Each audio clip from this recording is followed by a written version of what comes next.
자, 여러분 안녕하세요. 화폐금융론의 세계에 오신 걸 진심으로 환영합니다. 저는 여러분의 여정을 함께할 친절한 가이드 경제학장 박사입니다. 오늘부터 우리는 이 화폐금융론의 심장이라고 할 수 있는 중앙은행론에 대해 깊이 파고들어 볼 텐데요. 그 첫 시간으로 오늘은 가볍게 오리엔테이션을 시작하겠습니다. 우리 경제를 움직이는 거대한 주의자, 중앙은행에 대한 이야기 지금부터 저와 함께 시작해 보시죠. 여러분, 경제학 하면 딱 떠오르는 이름, 애덤 스미스의 보이지 않는 손, 다들 들어보셨죠? 시장을 알아서 움직이게 하는 신비한 힘. 그런데 말이죠, 이 거대한 경제라는 오케스트라를 맨 앞에서 이끄는 눈에 똑똑히 보이는 지휘자가 있다면 어떨 것 같으세요? 네, 바로 오늘 우리가 만나볼 주인공, 중앙은행이 바로 그 역할을 하고 있습니다. 좋습니다. 그럼 도대체 이 지휘자가 누구길래, 그리고 왜 현대 자본주의 경제에서 이렇게나 중요하고 또 없어서는 안 될 존재가 되었는지 지금부터 한번 제대로 파헤쳐 보겠습니다. 사실 요즘 세상에 중앙은행 없는 나라를 상상하기란 좀 어렵죠. 마치 공기처럼 너무나 당연하게 우리 곁에 존재합니다. 심지어 새로 독립한 나라들은요, 국기 만들고 국가를 정하는 것만큼이나 중요하게 중앙은행부터 세웁니다. 왜냐? 이게 바로 우리도 독립된 주권 국가다라는 걸 보여주는 경제적 상징이거든요. 와, 이 숫자 보세요. 118개. 정말 어마어마하지 않나요? 1950년부터 2000년까지, 그러니까 불과 50년이라는 짧은 시간 동안 전 세계에 무려 118개의 중앙은행이 새로 문을 열었습니다. 이 숫자 하나만 봐도 중앙은행이라는 제도가 얼마나 빠르고 또 폭넓게 세계적인 표준으로 자리 잡았는지 확실히 알 수 있죠. 근데 이게 처음부터 짠! 하고 나타나서 모두의 환영을 받은 건 아니에요. 역사적으로 아주 치열한 논쟁이 있었습니다. 한쪽에서는 안정적인 경제를 위해선 중앙은행 같은 컨트롤 타워가 반드시 필요해 라고 주장하는 중앙은행주의가 있었고요. 다른 한쪽에선 아니야, 그런 건 불필요한 규제일 뿐이야, 그냥 시작에 맡겨둬 라고 외치는 자유은행주의가 팽팽하게 맞섰죠. 자, 이제부터 진짜 재밌어집니다. 중앙은행이 경제의 슈퍼히어로로 떠오른 시기로 한번 가볼게요.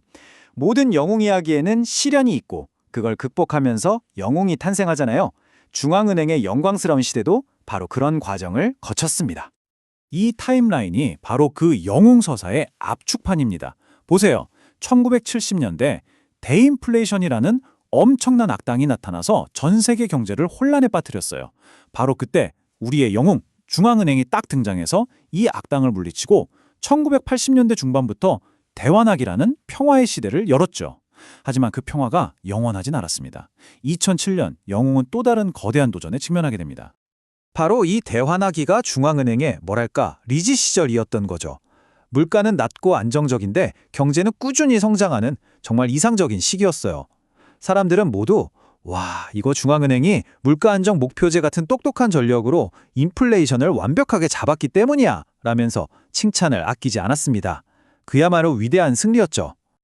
바로 이 시기에 지금 보시는 유럽중앙은행, ECB 같은 아주 강력한 힘을 가진 기관들이 탄생했습니다. 이들은 경제계의 어벤져스처럼 막강한 파워를 갖게 된 거죠. 맞아요. 전 세계 각국의 중앙은행들이 정부의 간섭에서 벗어나서 독립적으로 통화정책을 운영할 권한을 보장받았거든요.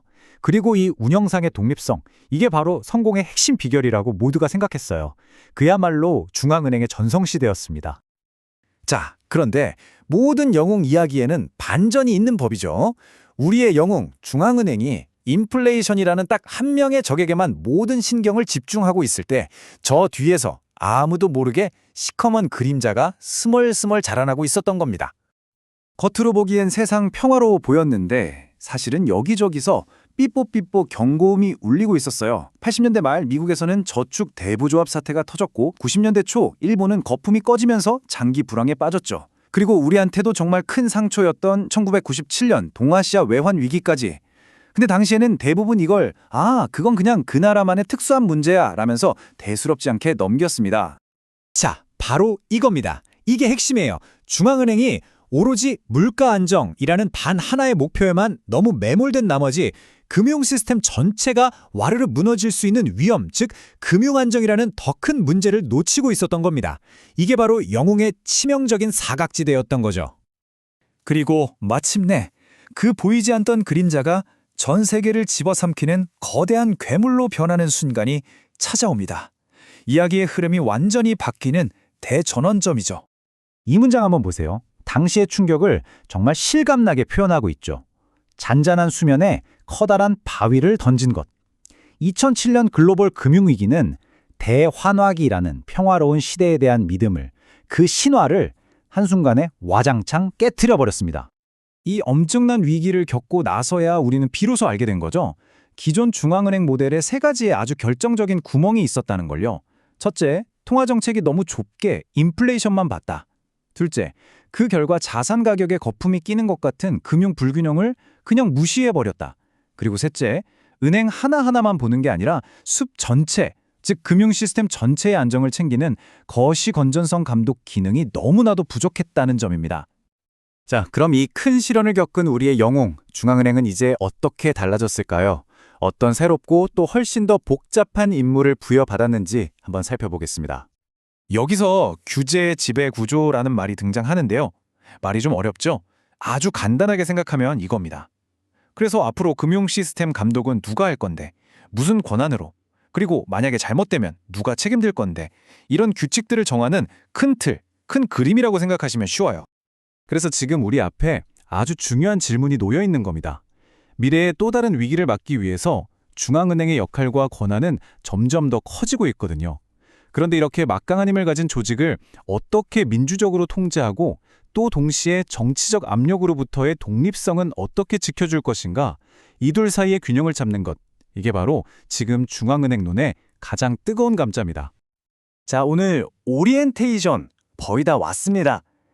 이 험난하지만 정말 보람있는 여정을 막 시작한 우리 학생 여러분께 마지막으로 꼭 해주고 싶은 이야기가 있어요. 솔직히 화폐금융론, 특히 중앙은행론 쉽지 않아요. 어렵습니다. 하지만 여러분이 이걸 포기하지 않고 딱 정복하고 나면 복잡하게만 보이던 세계 경제가 어떻게 돌아가는지 그 흐름을 꿰뚫어 볼 수 있는 정말 강력한 무기, 새로운 눈을 갖게 되는 거예요. 그러니까 우리 조금만 더 힘내서 저랑 같이 끝까지 한번 가봅시다. 아셨죠? 다음 시간에 더 흥미로운 내용으로 다시 만나겠습니다.